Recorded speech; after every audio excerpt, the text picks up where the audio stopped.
ভাই, নতুন বাংলাদেশের নির্বাচনী হাওয়া তো বইতে শুরু করছে। তা যশোর 4 আসনের এমপি প্রার্থী কাকে ভোট দিবেন?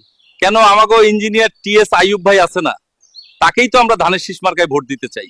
শিক্ষা, রাস্তা, হাসপাতাল সবকিছুর উন্নয়নে ইঞ্জিনিয়ার টিএস আইয়ুব ভাইয়ের কোনো বিকল্প নেই। হ্যাঁ, রাস্তাঘাট, কৃষি, শিক্ষা ব্যবস্থা, চিকিৎসা উন্নয়ন ও মানবিক যশোর 4 আসন গড়তে ইঞ্জিনিয়ার টিএস আইয়ুব ভাইয়ের বিকল্প আর কিছু নেই। ঘর সংসার সামলাই, মাঠেও কাজ করি। এবার যশোর 4-এ ভোটও আমিই দিব ইঞ্জিনিয়ার টিএস আইয়ুব ভাইকে, কারণ তিনিই জানেন নারীর মর্যাদা মানে কি। বুড়ো হয়েছি ঠিকই, কিন্তু উন্নয়ন দেখার আশা মরে নাই। আমার ভোট যাবে ইঞ্জিনিয়ার টিএস আইয়ুব ভাইয়ের পক্ষে, যিনি যশোর 4 বদলাইতে পারবেন। আসন্ন জাতীয় সংসদ নির্বাচনে যশোর 4 আসনে আপনার মূল্যবান ভোটটি ইঞ্জিনিয়ার টিএস আইয়ুব ভাইকে দিয়ে এলাকায় উন্নয়নমূলক কাজ করার সুযোগ করে দিন।